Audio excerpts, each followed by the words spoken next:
आपको सबको नमस्कार।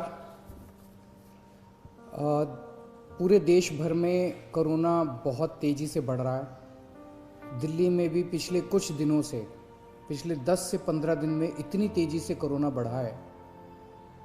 दिल्ली में ये चौथी वेव है। इसके पहले 3 वेव्स दिल्ली के अंदर आ चुकी है और हम सब दिल्ली वासियों ने मिलके उसका बड़े अच्छे से मुकाबला किया और वो ठीक हो गया।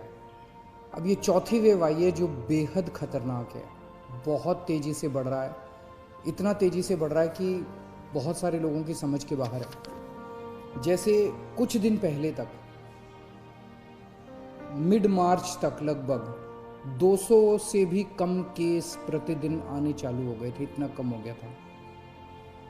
और कल के 24 घंटे की जो रिपोर्ट अभी थोड़ी देर में आज शाम तक पब्लिश होगी, दिल्ली में 10,732 केस पिछले 24 घंटे में आए हैं।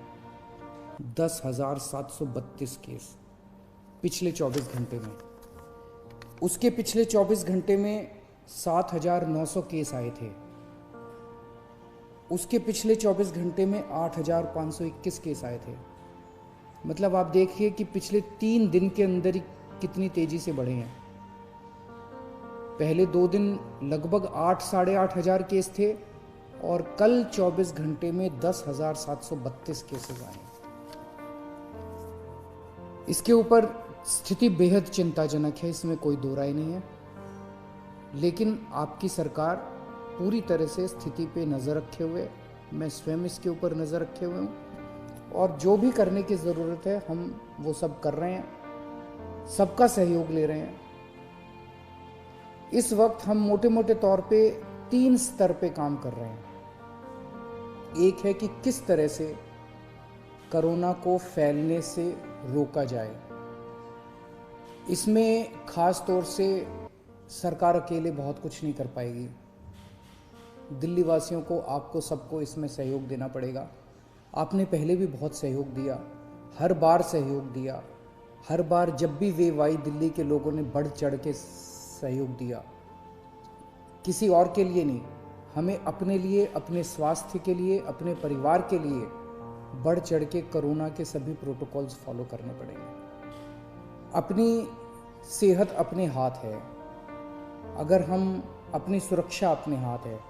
जो 3 चीज़ें बार बार बोलते हैं, मास्क पहन के रखिए, सोशल डिस्टेंसिंग कीजिए और बार बार हाथ धोते रहिए। इसमें एक चीज़ और ऐड कर लो कि घर से तभी बाहर निकलेंगे जब बहुत ज़रूरी होगा। कुछ दिन की बात है, मुझे पूरी उम्मीद है जैसे पिछली 3 वेव चली गई वैसे ये चौथी वेव भी चली जाएगी। तो अभी फ़िलहाल ज़्यादा से ज़्यादा कोशिश करें कि घर पे ही रहें, घर से बाहर तभी निकलें जब बहुत ज़रूरी हो। हम लॉकडाउन नहीं लगाना चाहते, लेकिन कल सरकार को मजबूरीवश कुछ रिस्ट्रिक्शंस के ऑर्डर किए गए हैं। जैसे बसों में अब 50% लोग बैठ सकेंगे, मेट्रो में 50% की ऑक्यूपेंसी हो सकती है, बार्स रेस्टोरेंट्स के अंदर 50% की ऑक्यूपेंसी। इस तरह से कुछ कई सारे रिस्ट्रिक्शंस कल लगाए गए हैं। आप ही के लिए लगाए गए हैं, आप ही की सेहत के लिए, आपकी सुरक्षा के लिए लगाए गए हैं। आपसे अपील है कि उनको सबको अच्छे से फॉलो करें।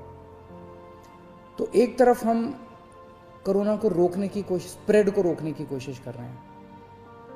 दूसरी तरफ इतनी तेजी से जब कोरोना के मरीज बढ़ रहे हैं,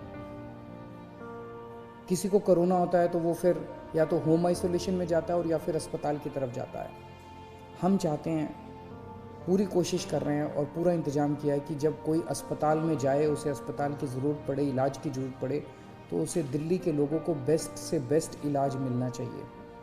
किसी तरह की बेड की कमी नहीं होनी चाहिए, ऑक्सीजन की कमी नहीं होनी चाहिए, वेंटिलेटर की कमी नहीं होनी चाहिए। उसका सारा इंतज़ाम हम लोग कर रहे हैं।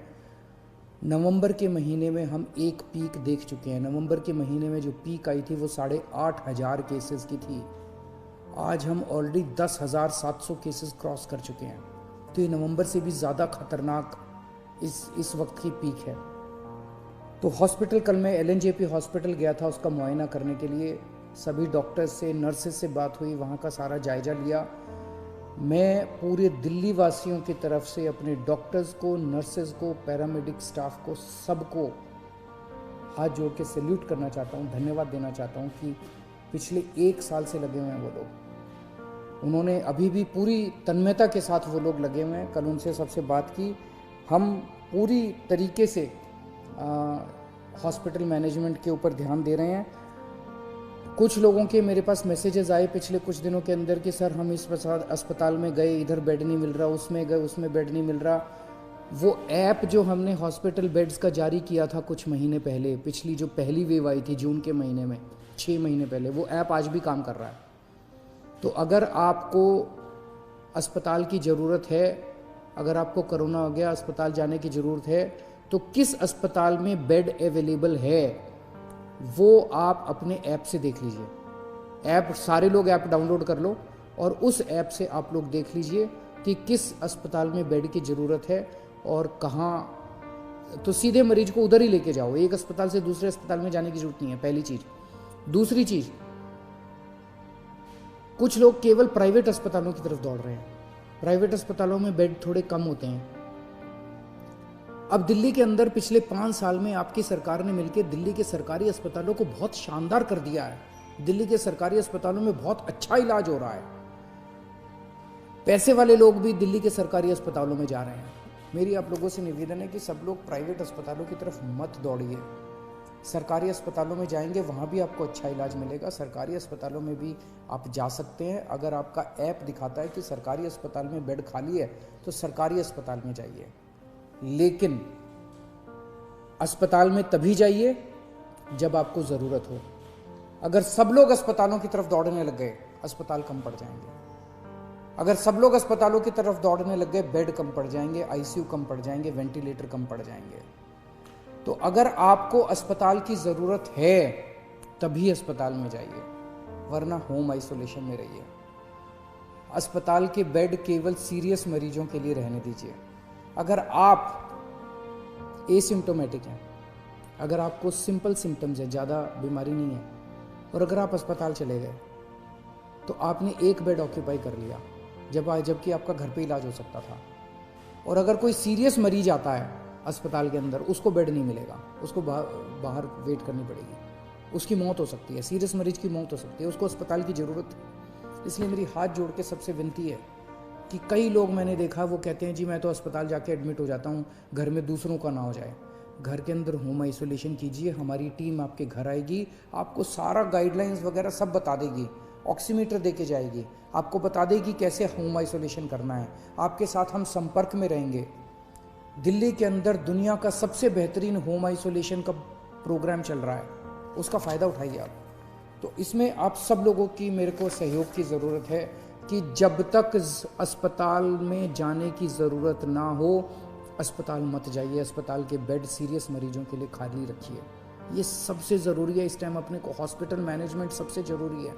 दुनिया भर के अंदर मैंने देखा है किस तरह से अस्पताल कम पड़ जाते हैं।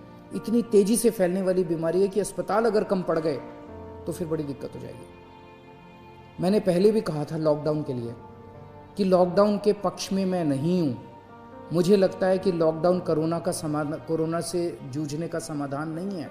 लॉकडाउन किसी भी सरकार को तब लगाना चाहिए जब उसकी अस्पतालों की व्यवस्था कोलैप्स कर जाए और उसको ज़रूरत हो कि लॉकडाउन से कोरोना की गति धीमी हो जाती है।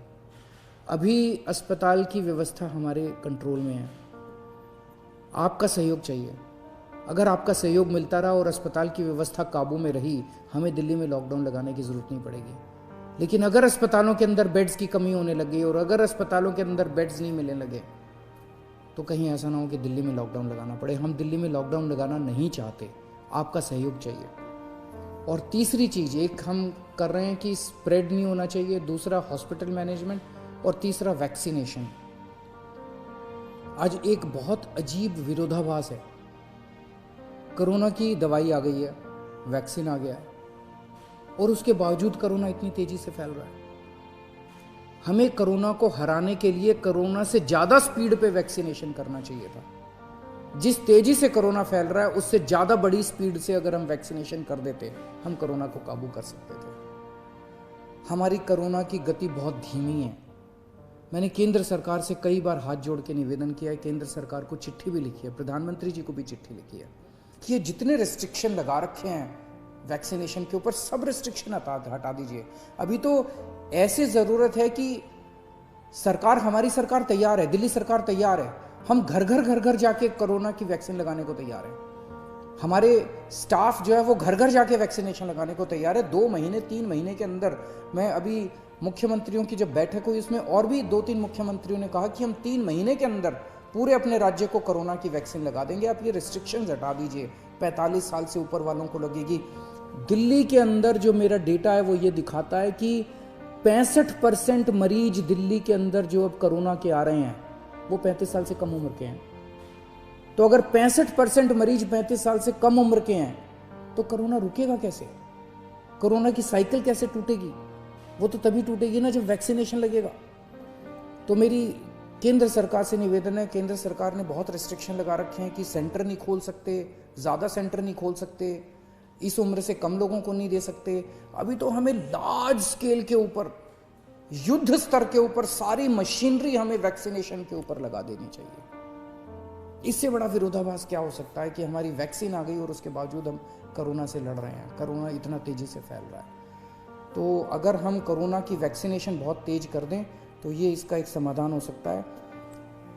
कुछ लोगों के मन में, जैसे अभी पूरे देश भर से रिपोर्ट आई, एक अस्पताल में 37 डॉक्टर्स जिन लोगों को वैक्सीन लगी थी, दोनों डोज लगी थी, उनको भी कोरोना हो गया।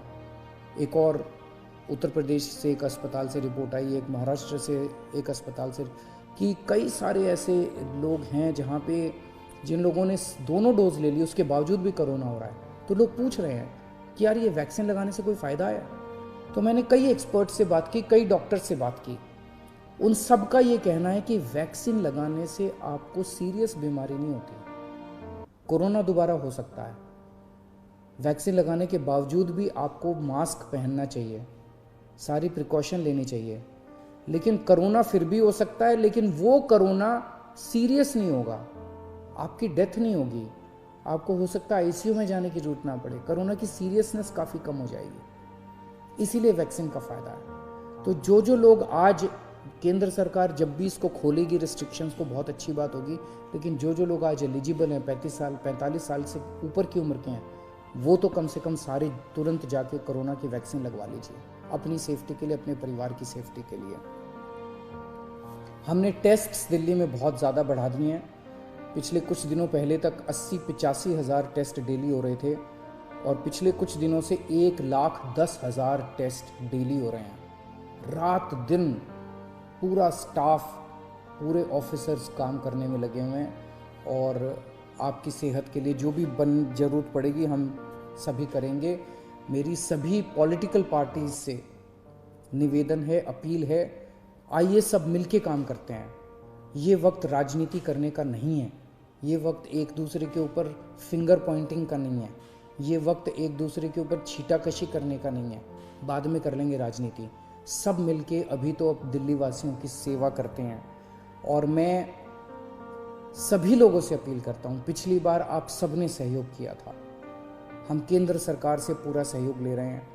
मैं सभी डॉक्टर्स से अपील करता हूँ, सभी डॉक्टर्स की एनजीओ से अपील करता हूँ, सभी धार्मिक संस्थानों से मैं हाथ जोड़ के अपील करता हूँ, सभी सामाजिक संस्थानों से, एनजीओ से अपील करता हूँ कि ये चौथी वेव बेहद खतरनाक है इंसानियत के लिए। हम सब लोग फिर से एक साथ जुड़ें और इस चौथी वेव का सामना करें। कुछ लोग कहते हैं, जब मैं उनको कहता हूँ कि मास्क क्यों नहीं पहना हुआ, कहते हैं सर 1 साल हो गया, अब थक गए हैं। अब ये सोचो, वो डॉक्टर जो 1 साल से, और नर्स और जो पैरामेडिक स्टाफ 1 साल से अस्पताल के अंदर रात दिन 24 घंटे आपका इलाज कर रहा है, वो नहीं थका? वो तो आपसे ज़्यादा थक गया है। अगर वो 24 घंटे पिछले 1 साल से काम कर सकता है, अपनी ज़िंदगी दांव पे लगा के कर सकता है, तो आप कम से कम मास्क तो पहन ही सकते हैं। और ये थकने से तो आप ही की ज़िंदगी खतरे में पड़ती है। ये थकना अलाउड नहीं है अपने लिए। तो मैं फिर से आप सबसे यही अपील करूंगा कि बड़ा कठिन दौर है और सब लोग, मैं समझता हूँ कुछ दिन की बात है, कुछ दिन के अंदर, जैसे पिछले 3 पीक दिल्ली वासियों ने जम के इसको ठीक किया था, इस बार भी सब मिलके चौथी पीक का मुकाबला करेंगे। बहुत बहुत शुक्रिया।